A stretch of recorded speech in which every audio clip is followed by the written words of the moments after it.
皆さんこんにちは。ဒီနေ့ကတော့ဟိုတယ်ပညာဒါနဗီဒီယို day 17ပဲဖြစ်ပါတယ်။ Heya Warihyo Heya Warihyo ဆိုတာကအခန်းကိုခွဲခြားတဲ့စရင်ပေါ့နော်အခန်းခွဲခြားတဲ့စရင်その日のအဲ့ဒီနေ့မှာ宿泊客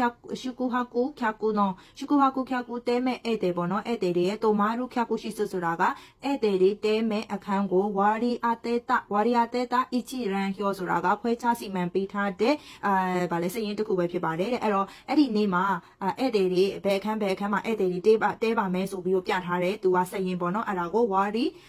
Heya Warihyo လို့ခေါ်တယ်နောက်တစ်ခုကကြတော့ဘေကန်တို့လူမှုဆိုတာကြတော့ Bacon room ကိုပြောတာပေါ့နော်အခန်းအလွတ်ကိုပြောတာနောက်တစ်မျိုးသူကဘာလို့ပြောသေးလဲဆိုတော့ ready ဖြစ်ပြီးသားအခန်းပေါ့နော်သူကဧည့်သည်တစ်ယောက်ထွက်ပြီးသွားပြီဆိုလို့ရှိရင်အဲ့အခန်းကိုနေပြီးတော့တန်ရှင်းရအစားအကုန်လိုတာတွေ amenity တွေပြန်ဖြည့်ပါညာအကုန်လုတ်ပြီးသွားပြီအဲ့လိုမျိုးအခန်းကိုဘာလို့ခေါ်ရလဲဆိုတော့က Bacon တို့ room လို့ခေါ်တာအာခိဘေရလွတ်နေတဲ့အခန်းရီယိုခါကူကတုံးတဲ့ဧည့်သည်ကရှုကုဟာကုရှိတေအီနိုင်ခါကုရှိဆိုတဲခိုထားခြင်းမရှိတယ်ပေါ့နော်တဲခိုနေတာမရှိတဲ့အခန်းကိုပြောတာစိတ်ဆိုတန်ရှင်းရေးနောက်တစ်ခုကကြတော့စိတ်ပြီးဆိုပြင်ဆင်တာတွေနောက်တော့အစရှိတဲ့ဖြင့်ကခန်ရီယိုရှိပြင်ဆင်ထားပြီးတော့တဲ့ဟမ်ဘိုင်ခါနိုနာအခန်းဟမ်ဘိုင်ခါနိုနာဟေယာဆိုတာကဟမ်ဘိုင်ဆိုတာကရောင်းချတာပေါ့နော်အဲ့တော့ဒီမှာကျတော့ရောင်းချတာမဟုတ်ဘဲနဲ့အခန်းငှားဖို့အစင်သင့်ဖြစ်နေတဲ့ဟေယာအခန်းကိုဘေကန်တိုအန်တိုဆိုတာက ANDN ကိုပြောတာဘေကန်နဲ့နောက်တစ်ခုကကျတော့လေဒေးတိုရောဘူးဆိုတာက ready လို့လည်းခေါ်ပါတယ်တဲ့အဲ့တော့သူကဘေ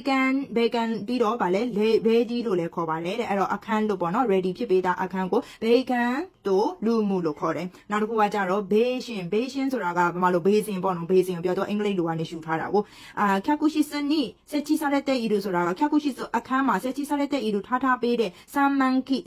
ဆိုတာကဘေးစင်အာရီဝဆမ်မန်ဒိုင်ဇန်တိုင်ကိုအီမီဆိုလို့ဆိုတာဆမ်မန်ဒိုင်ဇန်တိုင်ဆိုတာကဆမ်မန်ဒိုင်ဒီဘေးစင်တစ်ခုလုံးကိုပေါ့နော်ပြောချင်းဖြစ်ပါတယ်တဲ့အဲ့တော့သူကဆမ်မန်ခီနဲ့ဆမ်မန်တိုင်နဲ့ဘာကွာလဲဆိုတော့ဆမ်မန်ခီကကြတော့သူကဒီမှန်နေဘာတွေဘေးနားမှာပစ္စည်းတွေဘာတွေထားလို့ရတဲ့ဟာကိုသူကပြောတာမဟုတ်ဘဲနဲ့ဒီဆမ်မန်ခီဆိုတာကဒီမျက်နှာတက်လို့ရတယ်ဘာညာအဲ့ဟာတခုတည်းကိုပဲပြောတာဒီစမ်းမန်းတာရကြတော့မှန်ပါမယ်ပြီးရင်ဘေးနားလေးမှာပေါ့နော်ဒီပစ္စည်းတွေမျက်နှာတက်စေးဘာညာထောင်ထားလို့ရတဲ့နေရာပါတယ်အဲ့ဒါကိုစမ်းမန်းတာကြီးလို့ခေါ်တာနော်အဲ့တော့ဘေးစင်ဆိုတာကဒီစမ်းမန်းကီအာရူဝါစမ်းမန်းတိုင်စမ်းမန်းတိုင်ပေါ့နော်အဲ့ဒါကိုပြောတာနောက်ကကြတော့ဘေးစင်ကပူကကြတော့ဘေးစင်ကပူဆိုတာကခုနကစမ်းမန်းကီနဲ့ဆင်တယ်ပေါ့နော်သူကကပ်လေးဒီမျက်နှာတက်လို့ရတဲ့ခွက်တစ်ခုတည်းကိုပဲသူကပြောချင်တာပေါ့နော်ဆမ်မန်တိုင်နီအိုတဲ့အာရူဆိုတာဆမ်မန်တိုင်ဒီဘေးစင်တစ်ခုလုံးမှာထားပါတယ်ပေါ့နော်အိုတဲ့အာရူရှိတဲ့ကော့ပူနော်ခုတော့ကပ်ကိုခွက်ကိုပြောချင်းဖြစ်ပါတယ်တဲ့နောက်တစ်ခုကကြတော့ home food ဆိုတာကကြတော့သူကဘာပြောချင်တာလဲဆိုတော့အထက်အလိပ်ပေါ့နော်အထက်အလိပ်ကိုပြောချင်တာဒီ home ကကြတော့သူက wrap ထုတ်ပိုးတယ်ဆိုတဲ့ဟာကိုပြောချင်တာ food ကကြတော့ဒီအဝတ်အထည်တို့ဘာတို့ကိုပြောချင်တာပေါ့နော်အဲ့တော့ home food ကဘာကိုပြောရလဲဆိုတော့ခါခဲဘူးတွန်းကိုစစမှုဆိုတာခါခဲဘူးတွန်းဆိုတာကဘာကိုပြောရလဲဆိုတော့ဒီခြုံတဲ့ဆောင်ပေါ့နော်အဲ့ဒီဆောင်ကိုထည့်တာတဲ့ haku food ဆိုတာအဖြူရ food ဆိုတာကကြတော့အဝတ်ကိုပြောတာကိုအဖြူရအဝတ် sheet ဆိုတာက sheet ဒီပိတ်စာကိုပြောတာပေါ့နော်အဲ့တော့သူပြောချင်တာကဒီပေါ့ခေါင်းအောင်စွလိုမျိုးပြောတာပေါ့နော်ခေါင်းအောင်ကိုဒီခေါင်းအောင်စွထဲကိုထည့်လိုက်တယ်လို့မျိုးပဲ तू ကလည်းစောင်းတင်မလားဟိုတယ်မှာဆိုလို့ရှိရင်အကုန်လုံးအဖြူတွေပုံစံမျိုးကိုအဲ့တော့စောင်းကိုလည်းအဲ့လိုမျိုးပဲစောင်းလိုက်ကြီးကိုထည့်တဲ့ဟာအဲ့ဒါကို तू က whole food လို့ခေါ်တာနော်စောင်းကိုထည့်တဲ့